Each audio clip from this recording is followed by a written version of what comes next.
I am a Kashmiri Hindu living in exile. You must have heard about Kashmiri Hindus on TV channels, read about us in newspapers, and maybe even made friends with one of us in your college or workplace. You probably empathize with us, but how much do you know about us? If recounting what we went through does not send shivers down your spine, or impel you to safeguard yourself from the menace of Abrahamic religious intolerance, well, you just don't know enough. If we go by written history, Kashmiri Hindus are the aborigines of Kashmir, the native pagans who survived centuries of cruel oppression just to keep the flag of Indian civilization fluttering in the valley against all odds. From the 14th century to the present times, the Hindus of Kashmir have been at the literal bleeding edge of this clash of civilizations. As a result, over the course of a few centuries, most Kashmiris have been converted out of the Hindu fold by force, intimidation, and brutal violence that characterized the better part of Muslim rule in Kashmir. Some people ask why all Kashmiri Hindus belong to just the Brahmin caste. Well, that's because all other castes were converted by the swords of tyrants who ruled the valley. Tyrants like Sikandar Butshikan, Ali Shah, Shamsuddin Iraqi, and others not only carried out terrible genocides but also destroyed the centers of Kashmiri spiritual and intellectual life, the great temples like the Sun Temple at Martand and countless other shrines. Kashmiri women are beautiful. There was a time in the valley under Afghan rule when their striking looks became such a burden on their families that their noses had to be cut off and their heads shaved to protect the Hindu girls from the lustful eyes of the ruling barbarians. All this created pressure on the dwindling Hindu community to flee from the valley. Not once or twice, but 7 times since Islam came to Kashmir, with 1990 being the final blow when Kashmir was finally free of any significant Hindu presence and influence. This final blow took the valley to the brink of severing its last ties with the Indian civilization. But there was a qualitative difference between this and the earlier exoduses. That is, the involvement of common citizens in the act of terrorizing the non-believers. Indeed, while the terrorist outfits were funded and propped up by Pakistan, it was the local Kashmiris who enthusiastically filled their ranks and provided crucial logistical and moral support to the Mujahideen. As a result, it was common in the late 80s and early 90s for Hindu men to find their Muslim neighbors and friends for decades turning hostile overnight, to the extent of shooting them dead and raping their women. Take for example the killing of Neelkant Raina, a teacher who was killed by his own students in cold blood while his neighbors assisted the killers in quickly escaping from the crime scene. The murder was meticulously planned and skillfully executed.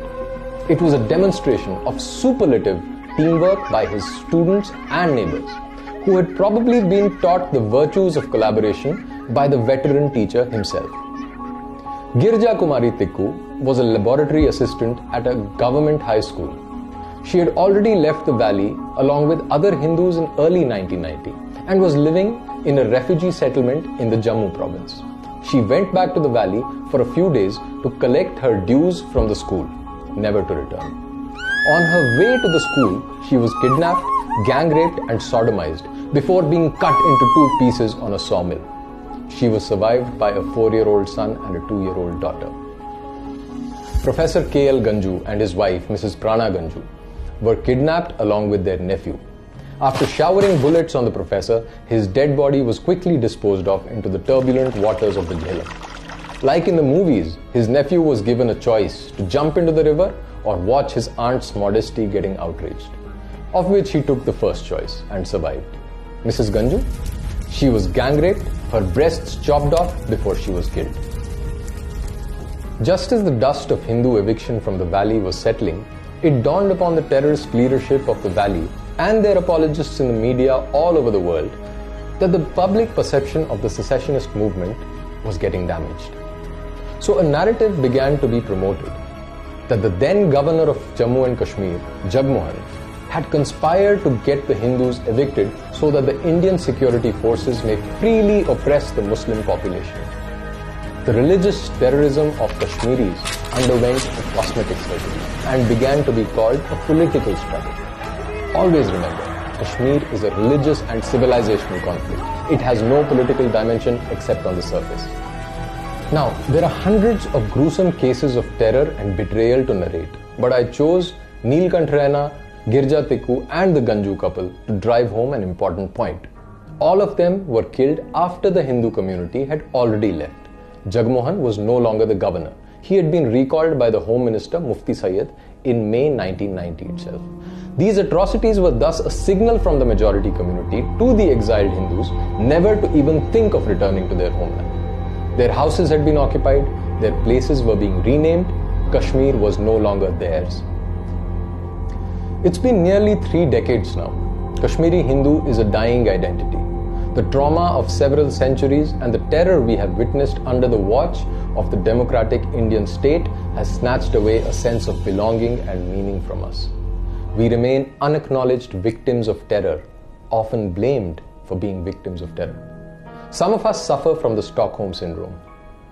We've been used by political parties across the spectrum for petty electoral benefits and mocked by ignorant fellow Indians for not resisting the armed terrorists. Yet, we are the proud inheritors of a glorious culture that has been systematically destroyed over several centuries.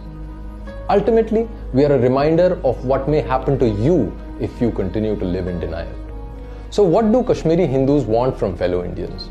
Number 1, learn from our experience and give up the illusion that the government, the judiciary, their holy book, the constitution, or one of those human rights cottage industry NGOs will come to your rescue in adverse circumstances. Your family's safety is first and foremost your business. Number 2, don't fall for terrorist propaganda and understand that giving up Kashmir is not an option for India.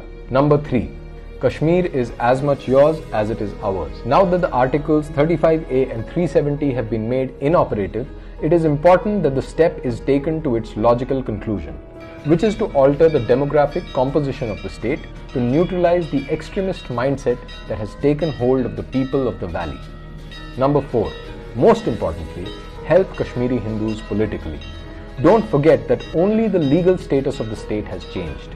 The conditions that led to the eviction of Kashmiri Hindus remain. Don't expect Kashmiri Hindus to go back to the same conditions to get slaughtered.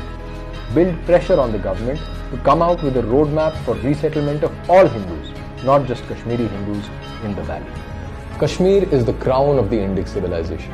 It is a kshetram that has blessed us with spiritual, intellectual and cultural marvels. It is the fountainhead of Bharat's creative genius. Reclaim Kashmir to reclaim your own self. This is Ashish Dhar for Upward.